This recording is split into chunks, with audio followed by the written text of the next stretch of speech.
champ is here. I must be the greatest. The champ is here. I'm going to continue to stand with the people. The champ is here. I will not lose. I'm a bad man. I took up the world. Yes, welcome. You could have been anywhere in the world, but you were here with we. My name is EJ, and I got my man. Yes, he is the DB of the show, and we are Black in Sports, giving a voice to the culture that won't shut up and dribble. Here interviewing the best professionals in the game and in the boardroom, covering it all, laughing at it all, while providing a platform to be heard. So you know what we do about this time. We got to welcome our guests. We appreciate him taking the time, man. So, you know, a Midwest guy, now he's on the West Coast, which they sometimes say is the best coast. Definitely, you know, content is king. So we got this creative king in the building. And, you know, a lot of people don't know how it happens behind the scenes, but this guy is a big integral part of Club Shay Shay and some other shows that you may know on Fox Sports. He is the current associate producer at Fox Sports. Please clap it up for Stevie Wilson Jr. Hey, thank you, EJ. Thank you, MH, for that beautiful intro, man. Make me feel real special up here. That's what we do, man. So we interested in digging in, man, and letting the people know what's going on, man. So how we start the show is a shoot your shot moment, man. So this is where you kind of tell us, you know, a brief story or a time at a point you shot your shot, man. It could be, you know, starting your career, could have been high school days. It could have been with the ladies, you know, anytime. You could have won or you could have fumbled the bag. So give us a shoot your shot moment. Man, probably a shoot your shot moment would have been me reaching out. Miles knows him. We worked with him back at USA Football, but a big shoot my shot would have been me reaching out to Sky Tilson, the owner and co-founder and creator of Uniswag. So long story short, I was interning with the Colts, doing a lot of youth football. What Miles did at, with the Raiders. I was intern there for about a year, and I was about at the time where I was getting tired of doing internships in sports. You know, a lot of my close friends were moving away from Indy, and I just felt like it was time for me to make a move outside of the Midwest. So, I was searching Teamwork Sports online. I scrolled across social media coordinator for UCLA athletics. And, I put out the Rolodex and I contacted a couple of people, Miles and Jay at USA Football. And he was like, hey, man, Sky's the guy over at UCLA. He was at Cal for a little bit, but took his talents down to UCLA. And he was like, yeah, man, hit him up. And, we chatted for about a good hour, explaining to me, about the job and, what he's looking for, even though I had zero social media experience, no content creation. I was doing marketing, youth football, events. So I had nothing with social media and graphic design and things of that. So that's a big shout out to him to, taking that chance, giving me the opportunity, to not only, start my career, but really at a big conglomerate like UCLA athletics. So that was my shoot the shot. And, it really paid off. It's on. Shout out to Sky, man. Good dude. Yeah, big shout out to Sky. You'll hear his name pop up definitely a few times in this interview for sure. and we can't forget my guy Jay. Jay, he was on the show. Yeah, Big Poppy. Yeah. These are the OGs, man. Those three dudes taught me a lot, bro. I was 25 at the time, so I was the youngster. Yeah, they all good folks, man. But Stevie, where your love for sports start?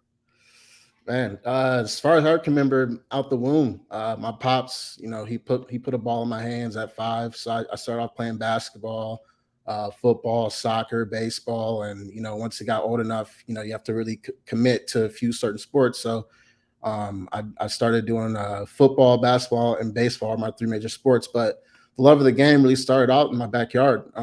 Using the chalk to draw up the Bulls logo in the backyard. Have the little basketball court up and count down the clock.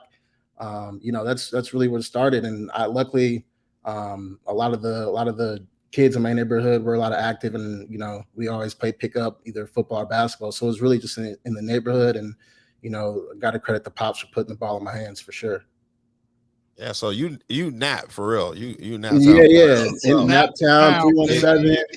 No suburbs. I'm inside of the 465 area. So no, I'm inner city, Naptown. Yeah, 317. Inner city nap. So talk to us about the competitiveness on the block and all that type of thing. I'll bet. So I grew up. I'm inside the 465, but I'm on the edge. So I kind of grew up in Lawrence Township. So you got kids like Greg Oden, Mike Conley, these cats that really grew up in the Lawrence Township. So Lawrence had a bunch of talent. So I always grew up around the same guys, whether it was AAU basketball or just rec league football. There was a lot of competition, especially, fast forwarding a little bit, going to Cathedral, where a lot of these guys, that I grew up with, that are coming to these private schools that I'm playing with. So there was always some type of competition. And my dad made me, got me into like the best leagues where I could get competition and things like that, for sure. So you named off the three, right? Like those are almost kind of like the three majors, right? Which one was the love, right? Which one, or if you had to rank them, what's the priority for, football, basketball, and track? And like, I know I ran track because my football coach was a track coach, right? Like, so sometimes you get into that situation. Honestly, I think I was just better at a sport during the different periods of my life, for real. It really started off, basketball was like the sport, that's the sport that I really wanted to, excel in and possibly obviously go to the NBA, I never really thought of football or baseball being that thing. It was also always basketball because that was like the first sport I played.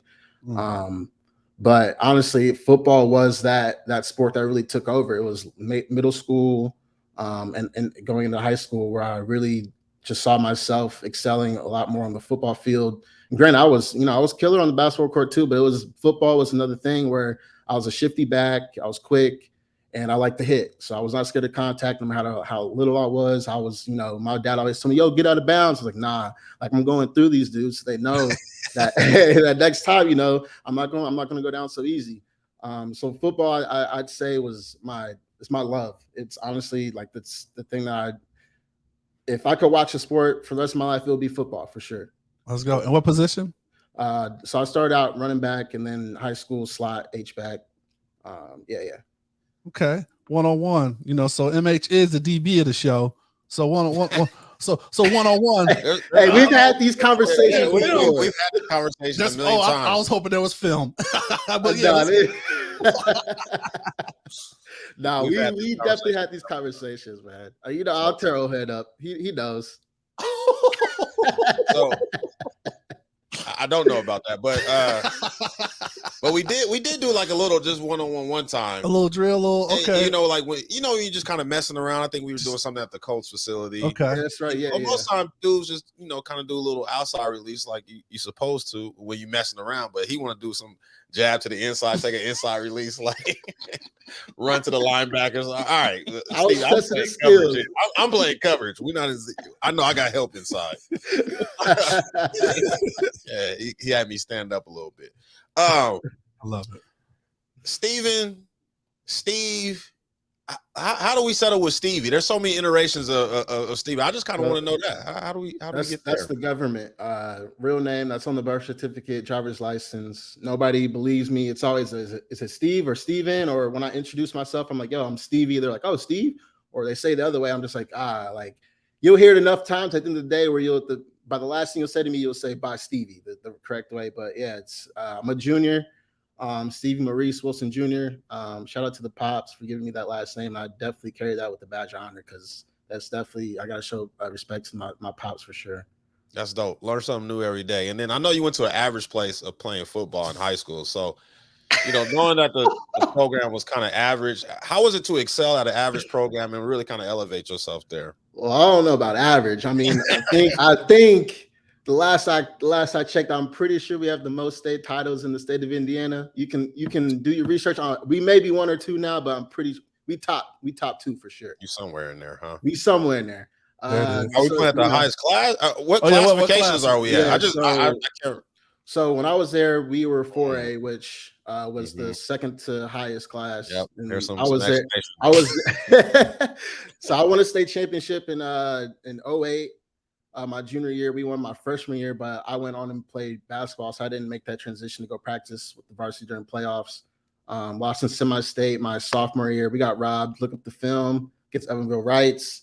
And then senior year, we just melted down against that same team. It was Evansville Rights in semi-state. But yeah, we were 4A at the time. When I left, I think we won 4 out of 5 years. They moved us up to 5A. And then I went back and coached for about a year and a half. We were at 6A. And then I think we lost in like regionals and things like that. So we back down to 5A. I'm pretty sure they just won state like 2 years ago. So we're still in the mix. They made the rule of the state of Indiana. We call it the cathedral rule. We win too much, they move you up. So we were whooping a lot of people's asses in 4A, and they felt bad. So they moved us up, and we were still winning, and they moved us up again. And they finally met the match. Something like that. Something real quick. And because we get a lot of guests from all over the nation on the show. And one that's been like topical is like high school, really sports, but just high school football in general in Texas, particularly Houston. We've had, I feel like, a number of people from Houston area, obviously running track too. But the little time I spent in Indiana and coaching high school football, I don't know there's too many places in the country that supports high school football, but just high school sports in general, and then Indiana, the entire state. So kind of talk about high school, just sports, the way of life in Indiana. Well, obviously we kind of take on the crown of being the basketball mecca. I mean, there's both New York, you got your Maryland, but Indy, like especially in Indianapolis, like we got a lot of ballers in there. I named off a couple people earlier from Lawrence Township, but we got a lot more, especially outside of Indianapolis in general. But yeah, when it comes to high school football, man, like it's very, like you said, like we're underrated when it comes to football, and like it's spirit. Like Ohio is another big school or another big state when it comes to supporting like high school football, because we played, St. X, Moeller, LaSalle, things of that nature. But like even when you come to Indiana, like our games would be sold out, news coverage would be there. Like honestly, like my high school games were we didn't have a home field, but we would sell out, the D2 schools like UIndy. Like we would pack a D2 schools, a little arena up in Indy. So like I don't know if it's just like there's so many schools, like because Miles, you live there, there's so many schools within like such amount, like small radius, that like you have other people, you have some of your best friends go to a different school. So like just off that, you get extra people to, come support you, or the games are that much more lit because there's some sort of type of inner friend child rivalry going on the field. So I think that plays a big part of it. And honestly, it maybe when it comes to football too, is that I was at a time where our NFL team was really great. We had Mannings, we had, a black head coach in Tony Dungy. So like I'm when it comes to just the culture, we had a really good foundation when it came to football. And I think that just trickled down. Me working for the Colts, I think that also plays another big part because they invest a lot of time into the youth football community, not only inside of Indy, but even when you go up to South Bend, when we did camps up in South Bend trying to recruit Chicago Bears fans, essentially that we're flirting with Chicago territory. So big credit to the Colts and their youth foundation for really pressing high school football and these like little events like these Adidas 7-on-7 camps or these Colts 7-on-7 tournaments in the summer for high school. So it's a big credit to them as well. For sure. Well, yeah. So you mentioned on a couple of things. So I want to touch on both of them, but I think this one will be quicker. So Colts is your team. Like you're a fan of both of the home teams, right, Colt? I mean, you said 465 at that town, so I would definitely repping the home team. So, and that same love and affinity for the Patriots, the Pacers as well. Yeah. So I'm a big Pacers fan, but I'm the biggest LeBron fan you'll meet. Like outside. I saw that on some of the social. I was like, my God. Outside of Miles, like, Miles knows I'm a big LeBron repper, so if it just so happens if the Pacers are up against the LeBron, I'm sorry, Pacers, I got to ride with my guy. I got to see my guy win. I've had the heydays with Reggie, but, I was also a big Jordan guy too. So I'm a big player guy, but, I root for my Pacers up until LeBron. I love it. All right, and another thing you touched upon was one of the questions I had was like anytime you see coaching, right? Because it's that evolution that we all kind of maybe dabble in from playing the game and then going to coach, at some point, just either using that to fill an itch, or was that kind of like you giving back? Talk to us about coaching, because I think you did your high school and football, and you dabbled in the basketball a little bit. So what was that for you? Was that kind of maybe in the water thinking about if that was a career path you wanted, or was it just really more of giving back? It was a mixture of a lot of things. So I knew I wanted to do something with sports, kind of coming out of Akron. It was either, play, be an agent, or do something in sports. So I was at the time where, I was studying for the LSAT and I needed something to do. So I was, being a substitute teacher at my old alma mater in high school, and which led to me, actually, what happened first was I need to do an elective for school, for sports. So I was like, let me hit up my old high school coach. I live right down the street. It's easy. So hit him up, and then I started helping out with the varsity team, which led to eventually me being the head freshman receiver coach a year later. So that's really how it started out. I was finishing up school, needed some credits, do a practicum, and then I was studying for the LSAT, which made me continue to coach. And I really fell in love with it, man. Those kids are great. Made me a better person. And I felt like hopefully in the little time that I did step into coaching, that I changed a person's life. That's good stuff. And then Akron. How did we get to Akron? How did that process work for you? So I was looking at different places, to try and play little D3 schools in like Kentucky, Ohio. But I went to a camp in Akron going into my senior year.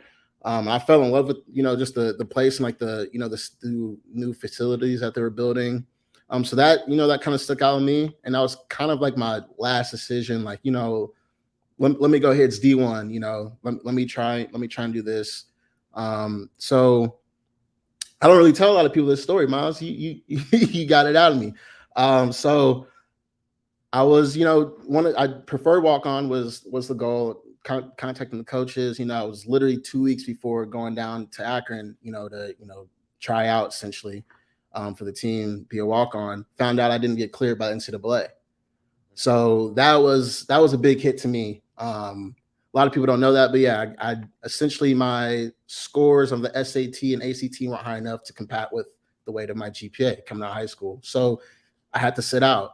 And one thing led to another. Akron wasn't the greatest football school. Coaches leave, things of that nature. And it just kind of trickled down and fell that, football's maybe not in the cards anymore. So instead of transferring and, since you're starting all over, I met cool people, and Akron, I really loved it. Akron treated me well. I met connections there. I actually worked with a couple of people at Fox that graduated from Akron that I was real close to. So, God always has a plan, and I'm really glad actually it worked out. I'm still in sports and I still work with, household names. So it all worked out.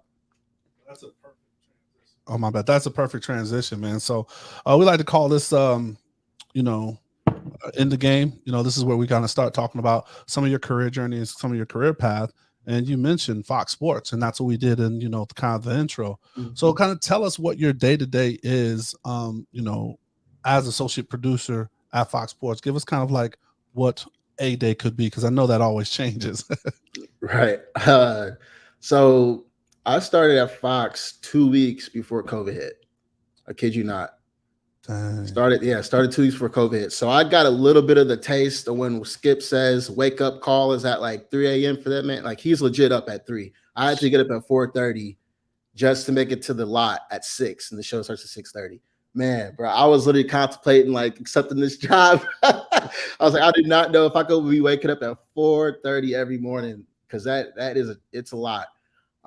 But COVID hit, and so a lot of things changed. But yeah, my day to day is, I wake up, I work from home, Undisputed. I do everything from home. So that's a blessing for my boss to say, hey, you don't ever have to come in for Undisputed. Everything you can do from remote. So now I wake up at like 6 o'clock. Show starts at 6:30. On Mondays I schedule out all the morning tweets that you see about, hey, if you hear a little Tunechi song, blah blah blah. Undisputed starting on FS1. So I schedule that on all Mondays throughout the week. But day-to-day tasks, it's like, show starts. I handle. So there's 2 people. There's me and my supervisor Angelina, who essentially tag team Undisputed. Since it's 2 talents, or it's kind of hard for one person to do both. So for the majority of my time, for the 2.5, almost 3 years I've been on it, I handled Shannon's everything you saw on social when it comes to Twitter, Instagram, and all that.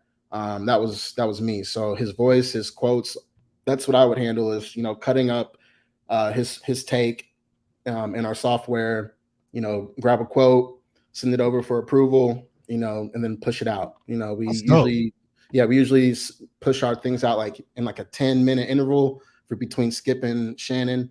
But like the last like year and a half, I've really kind of taken over Undisputed on my own.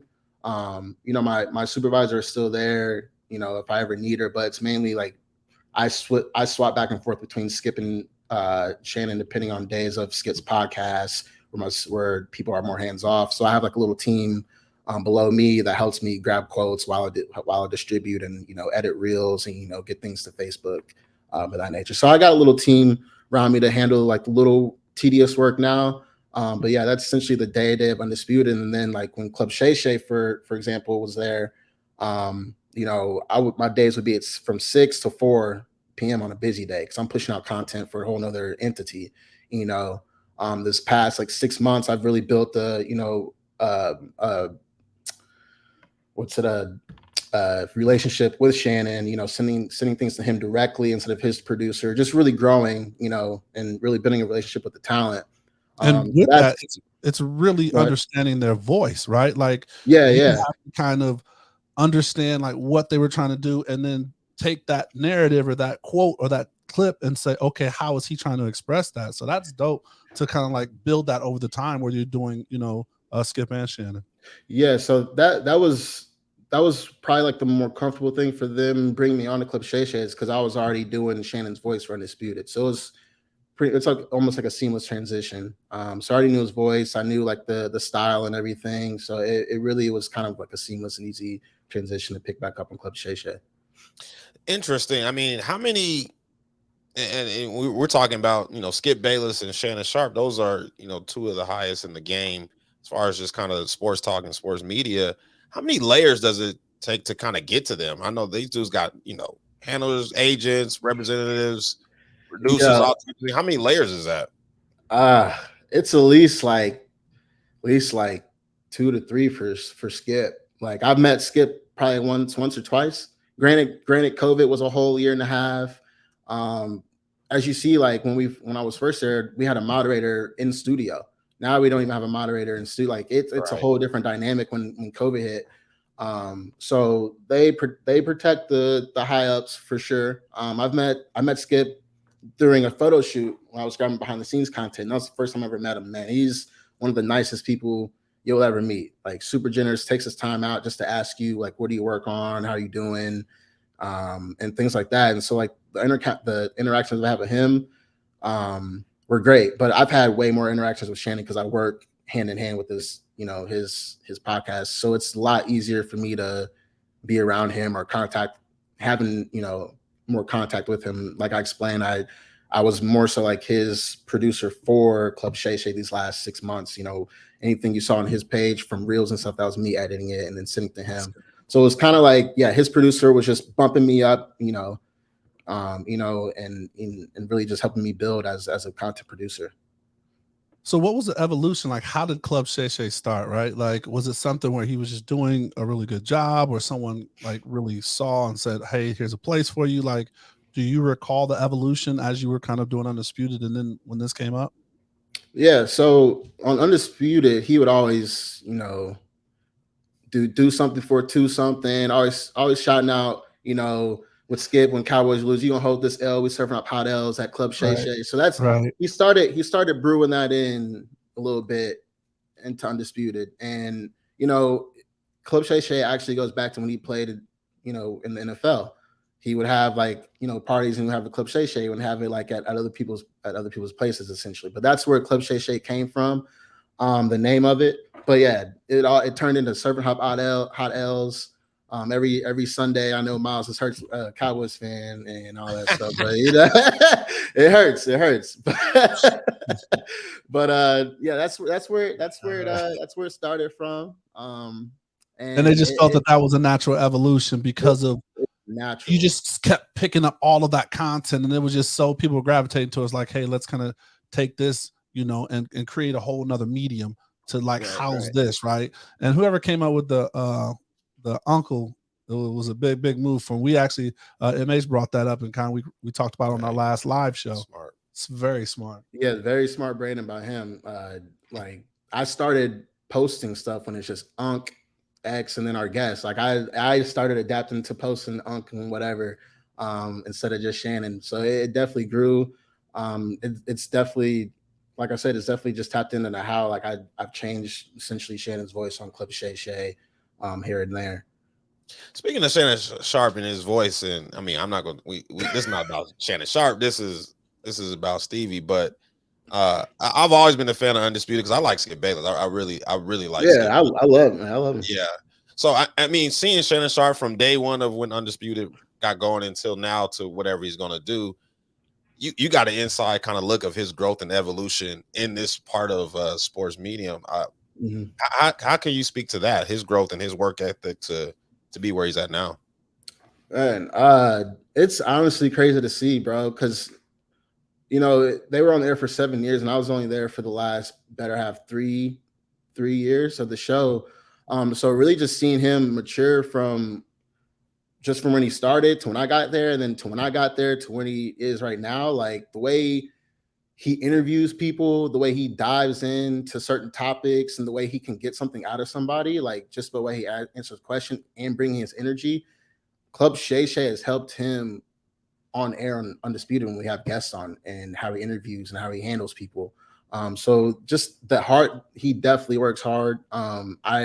Especially because I know how early he has to wake up for Undisputed, and then on top of getting hit up and producing and studying for his future guests on Club Shay Shay, dude, we were sometimes pumping out, like we were taping like 3 episodes out of a week. We were like the past, like I'll probably say like 2 months leading up in the Super Bowl, like we were really out here doing like 2-3 episodes a week. So I like the work ethic in that man is like, it's second to none, bro. Like he really puts everything out there for sure. Nice. So I want to jump in a little bit about with your college days when you were at UCLA. And I mean, this may be more hypothetical because I think some of it was changed or maybe not as in depth when you were there. But just the lane of social media for college students is in a whole nother realm now, right? Mm-hmm. A whole nother realm. So how did you tackle kind of going into that, right? Because I remember you even saying, you really, I don't want to say self-taught, but kind of really brought up, learning and developing yourself as you grew through your career.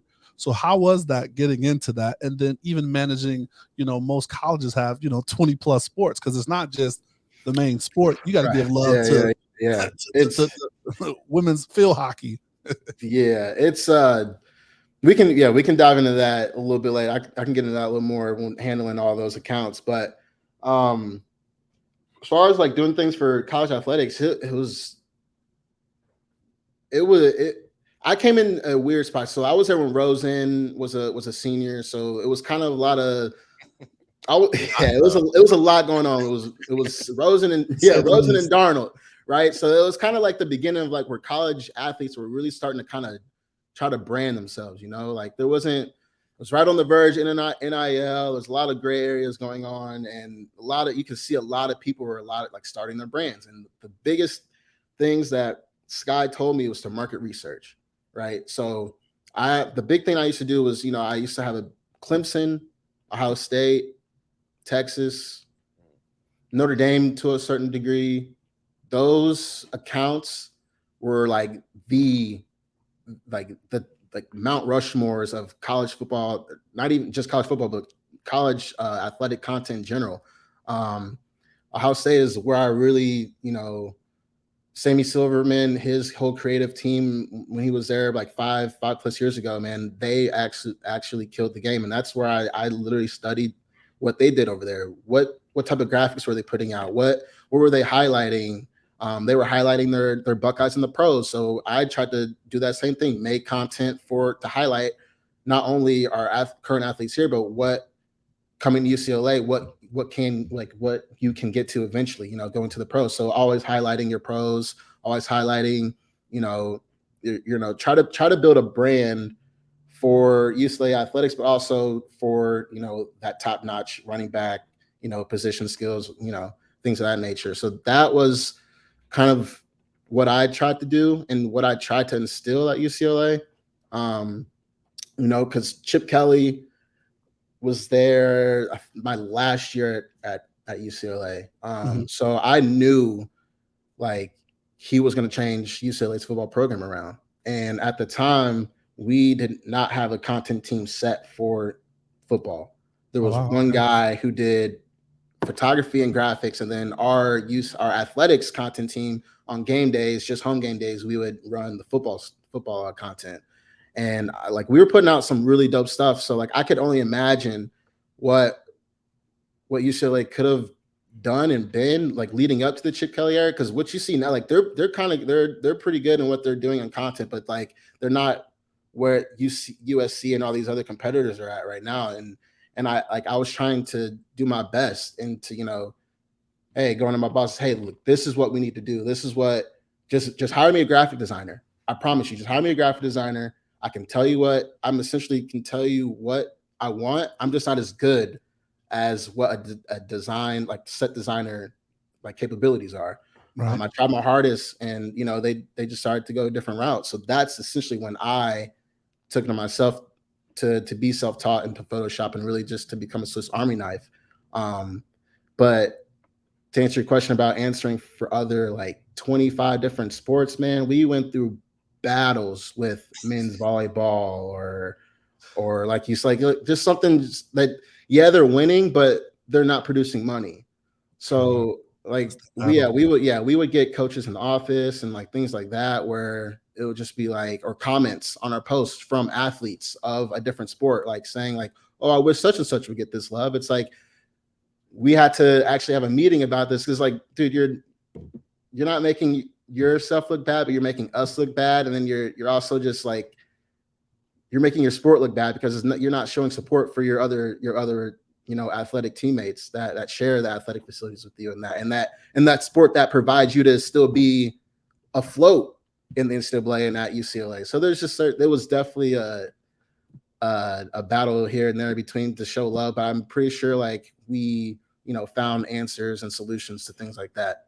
And we can talk about more if you have questions about that. But yeah, there's certain like content pieces that we did to spread the love for sure. Nice. How do you deal with that? I mean, because you get instant feedback right away. Like, right. Not no survey results. You're gonna know what your post is immediately. So how do you deal with that? Like, was it Men's Mental Health Month this month? Yeah. How do you deal with that just from a mental health perspective of your work is critiqued immediately? Oh yeah. Don't read the comments. You cannot read the comments. Yeah, you can enjoy them here and there. Like, oh, there's something funny here and there, but like once you really dive into them and it's a piece of content that you worked hard on that's not doing so well, or for instance, like if you're putting out content for a team that's not producing well, like when I was like on football, like we would put out game days, we would be scared to sometimes put out the ending of a game day graphic because we knew we would get ripped. So it's like you cannot read the comments because there's always some type of hater, there's always some type of outside noise, bashing content, and it's not even. You have no control of it. They're acting like you're the player, and all you're doing is giving the people the information. You know what I'm saying? All you're doing is giving the people information. They why would you post this? Blah blah blah. I'll get this out of here. It's just like, yo, like I'm just giving you the news, brother. And real quick, and then other things that you did was, you did some Adidas camps in LA.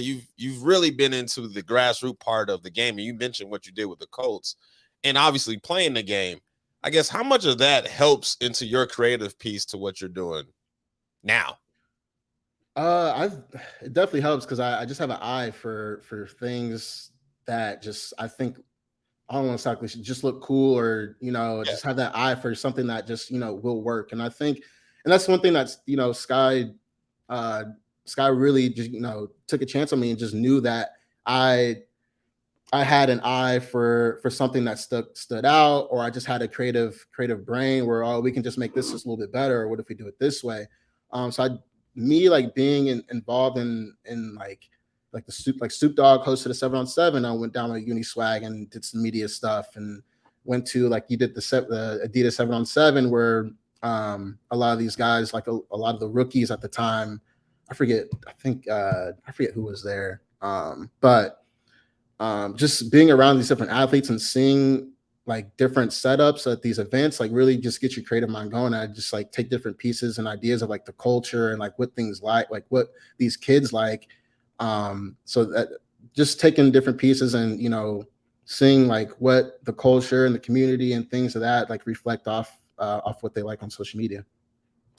So speaking of the culture, how many of us look like you doing what you do? Not that many, honestly. Especially with dreads, I'll tell you that.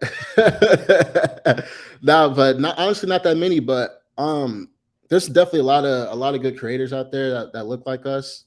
But it's really not a lot. I would say Fox does a good job of hiring a lot of minorities, especially that look like me. Not only just blacks, but Hispanics as well. But they do have definitely a lot of colored people who are in the digital game over there. So I think it's definitely growing. We're out there. We just need a platform and really just an opportunity to shine our work for real.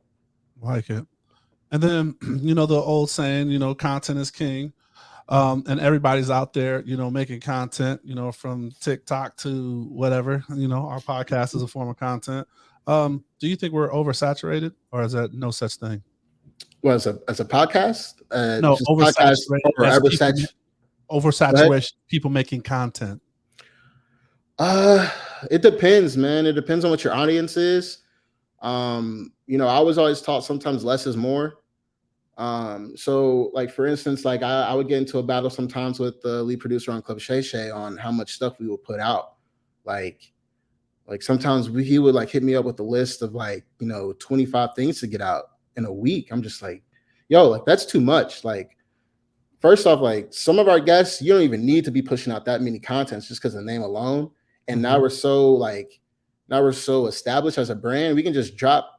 You can just drop whatever. Like if you look at our last episode that we pushed out on his exit, Dwayne Wade, we pushed out 2 VODs that Monday when it dropped, and there has not been a post since of the D Wade, and it's probably up to 2 million views right now.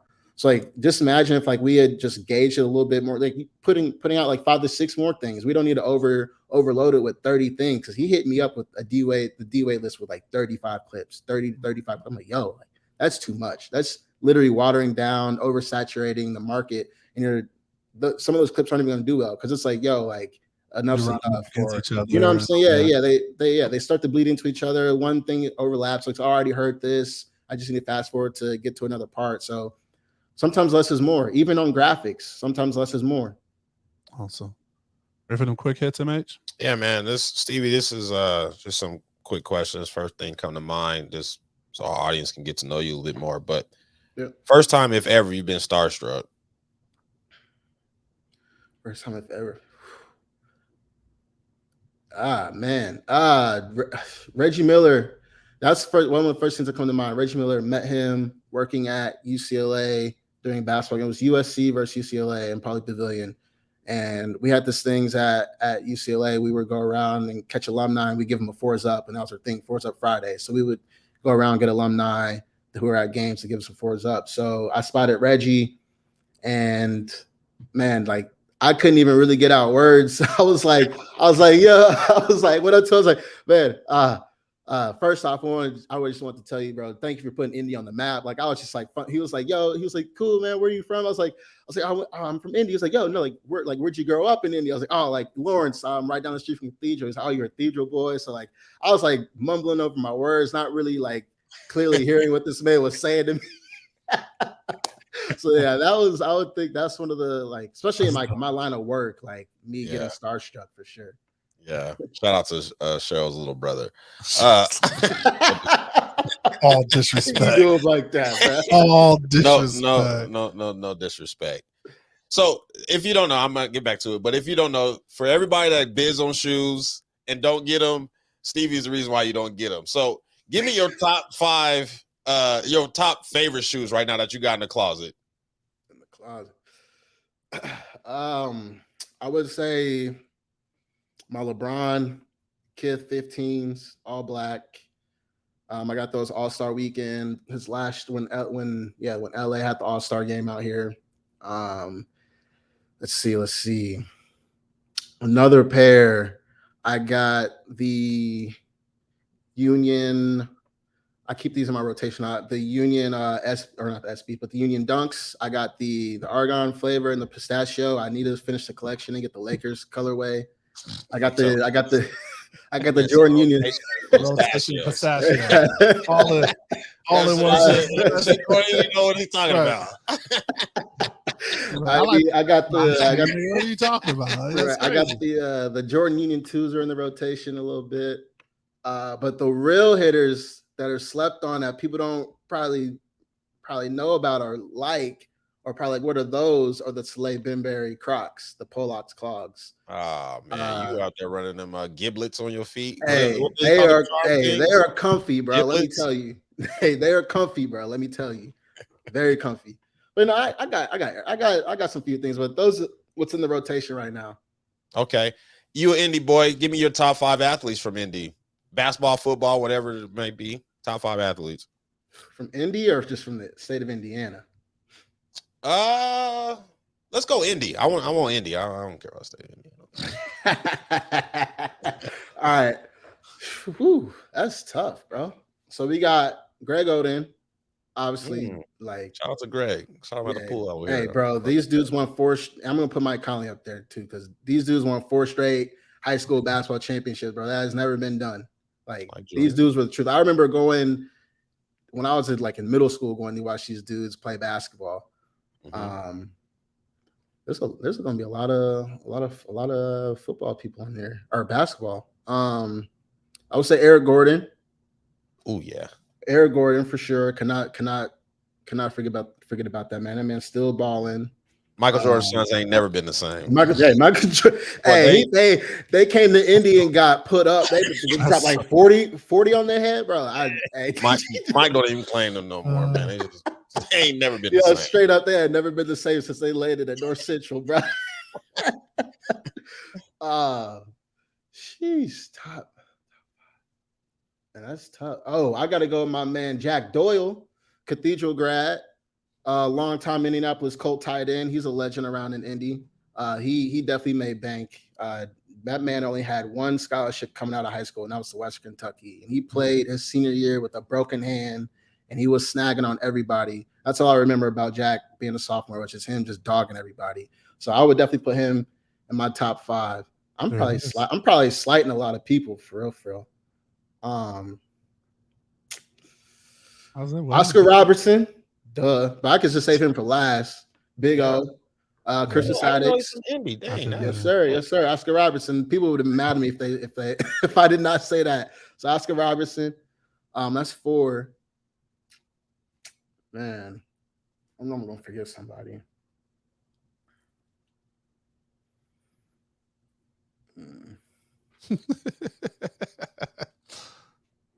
Do y'all got a list over there? Y'all can throw some at me. I ain't got no list. Where Courtney Lee from? He wouldn't. I wouldn't put him in top 5 though. But Courtney Lee, he's Indy. He went to Pike.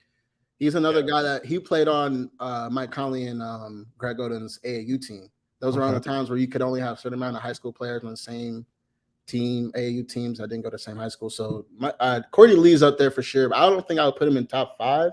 Mm-hmm. He can round out my 5 just to keep it flowing, but I feel like I'm missing some people on here. Oh, our listeners will let you know.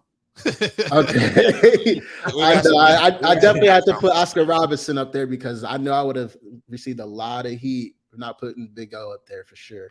There you go. All right, my last one, Naptown legend here. Friday after next or next Friday, which one you picking? No Friday?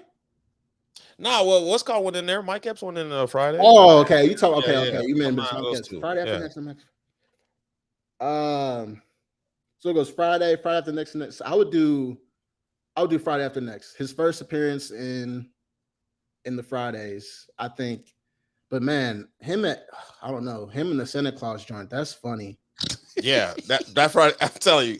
I'm like replaying it. I'm like, yeah. I like replaying it in the back of my head. I think him with the Santa Claus joint may be funnier. What was the one where he was with he was in Miami too? What was that one? All About the Benjamins? That was All About the Benjamins. Dog. Hey, that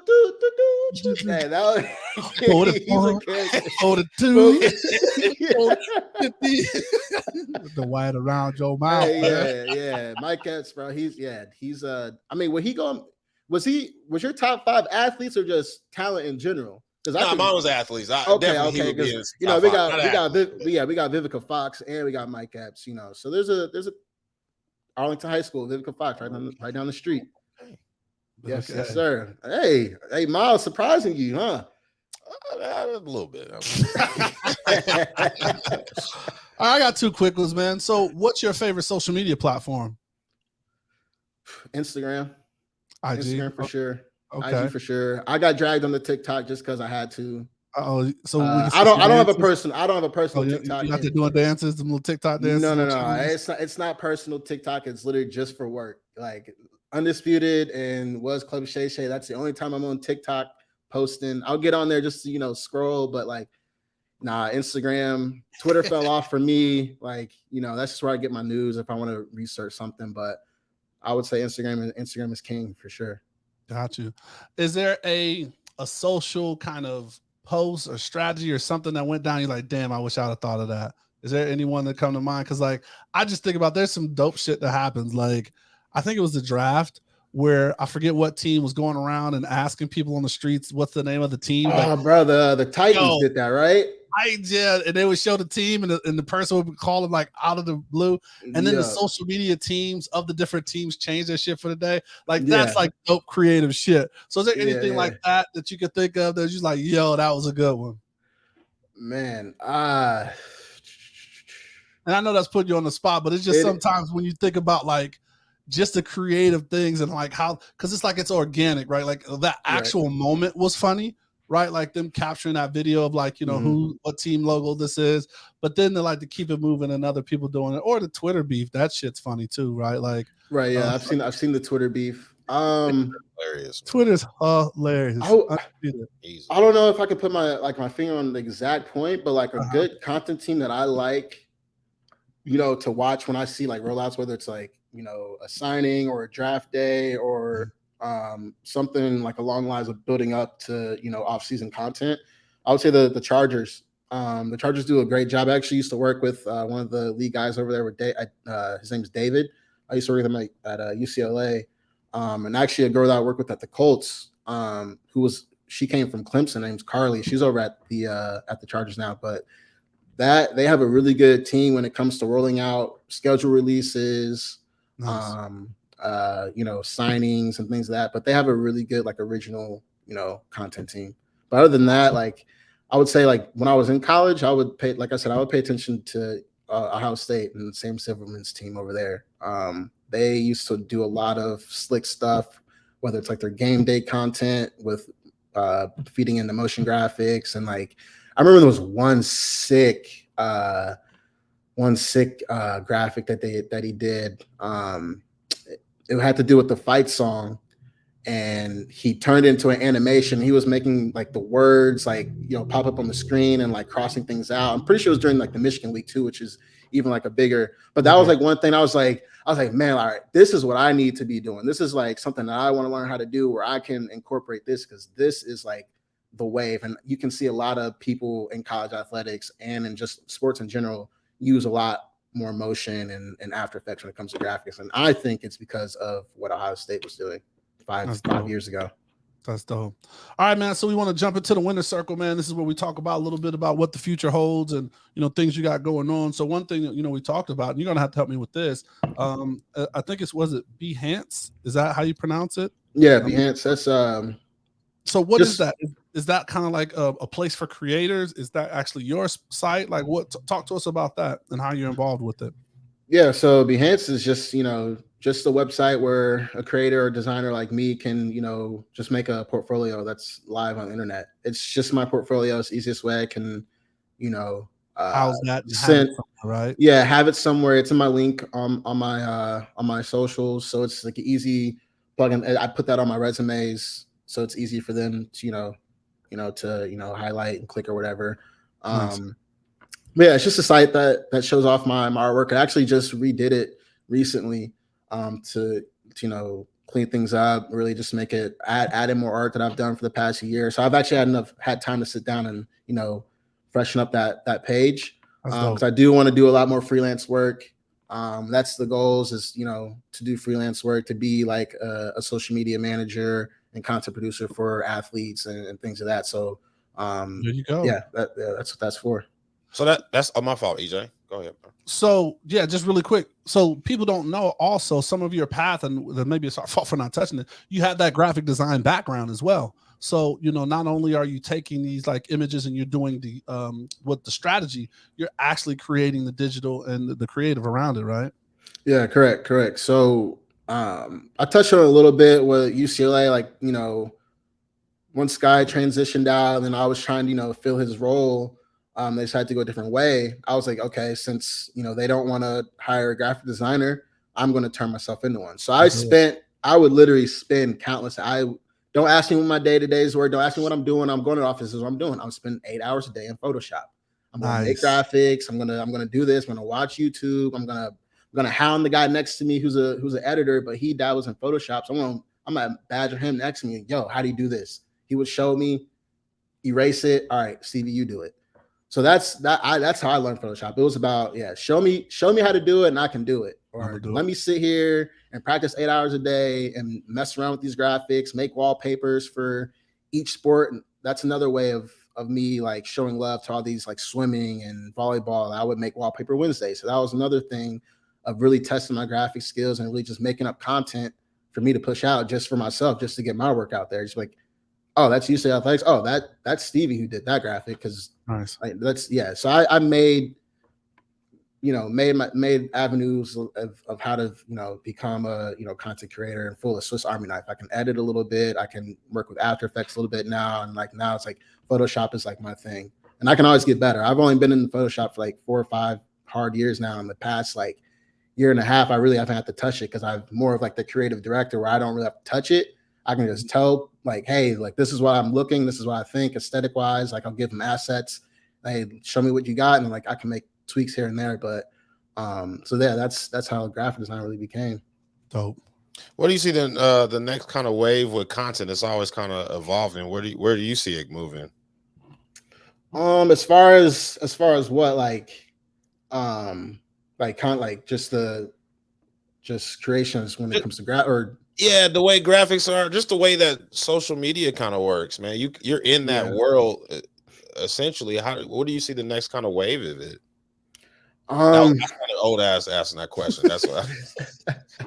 Well, I mean, see, like the thing is like right now it's like it's supposed to be TikTok, right? Like everything's short formed, like quick, like the attention span of a person it ain't that long anymore, especially younger kids. Like everything's like a minute long, you know what I mean? And everything's quick, 30 seconds to a minute and a half. And a minute and a half is pushing it. Like sometimes I hate when I produce a reel that's over a minute and a half, but it's like, yo, I can't really condense this like story down to have it really make sense and have it have substance and context for me to push out without like people like again bashing comment, oh, this don't make sense, yada yada. But it like for TikTok, I think for the TikTok creators, I think they will survive once that app kind of dies down if they can transition to YouTube, because YouTube is everything when it comes to video. I think if you can compute your views and everything to YouTube, I think that's key.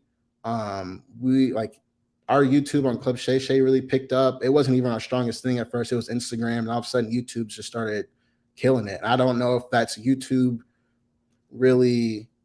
No, it is. YouTube is really putting in the work when it comes to like showing off their podcasts and really showing off YouTube Shorts.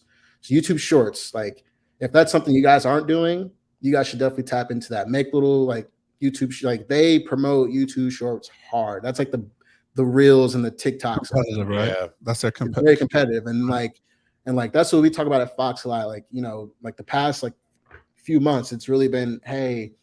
YouTube is really starting to monetize shorts now. So now they're putting money behind it in ads. So that's how you generate money that way as well. So I think YouTube is doing a big thing when it comes to digital and, video, production. But I always think Instagram would be king. Video, like it sucks. I'm a graphic designer. So they play well on Instagram, but it's gotta be like a fire graphic, or like, it's gotta be like, LeBron dropping 50, and it's got to be something that's really like that the fans are really like cling on to, and it's just be a graphic, But usually it's all video. If you go to Club Shay Shay and Undisputed's account, it's all video now. Like I don't post really. The only graphics I used to post on Club Shay Shay would be the promo graphic, the night before, the day of the podcast release, right? And everything else would be video. We stopped really pushing graphics out that much because they don't really play well unless it's something that's very substance, like a game day graphic, things of that where it's informational and stuff like that. That's where I see, especially in our world, college sports is different because you got to put out graphics for college athletics, like stats and everything. So it's different, especially like for me and working in TV. So awesome. All right, so this is the assist, man. This is where you get to drop a coaching gem or words to live by. So I don't know if it's a quote, something you would tell your younger self, but just like a quick something you want to share with our audience, man. So give us that assist. Man, that's a tough one, but really, just keep working hard. Never give up on your dreams. Never give up on the task at hand and the goal that you want to achieve. You may get knocked down. Like in my story, like I went through 2 different things before I got to where I am and where I really loved.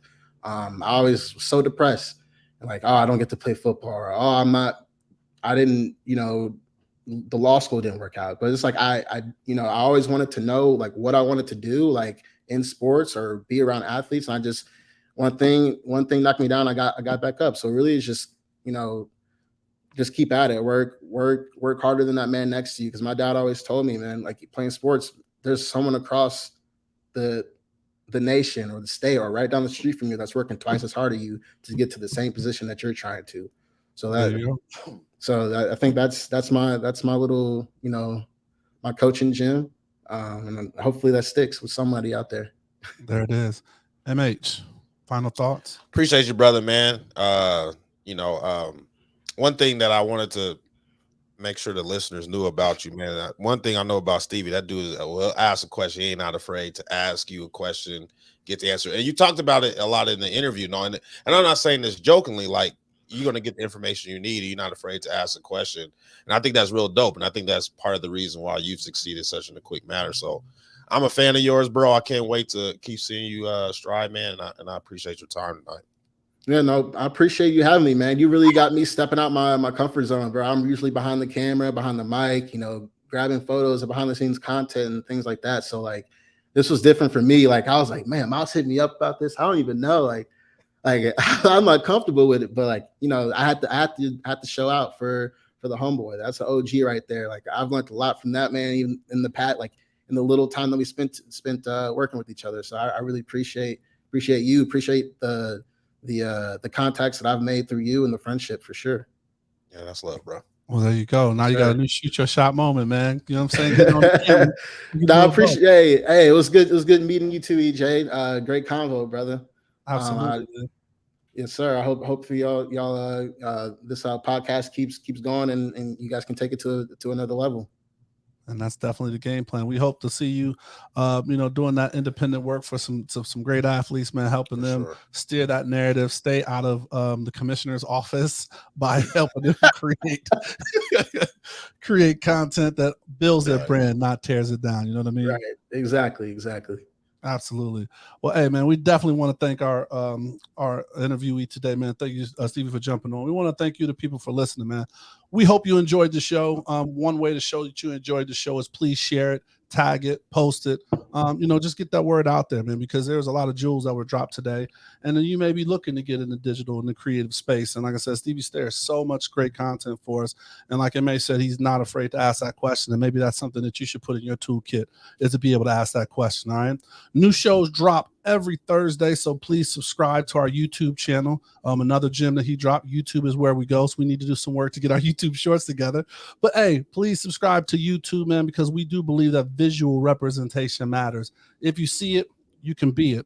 And we are on all podcast platforms, so like, share, and subscribe. And just remember, please stay safe, practice gratitude, and know we're rooting for you. Screaming, all us blacks got is sports and entertainment until we even.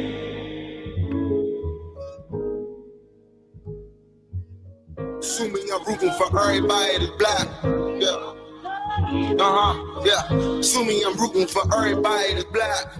Yo, look. Yeah, sue me, I'm rooting for everybody that's black. Spent about 2 racks on handmade new rags. Sue me, I'm rooting for everybody that's black. That's everybody from sports to college class to rap and back.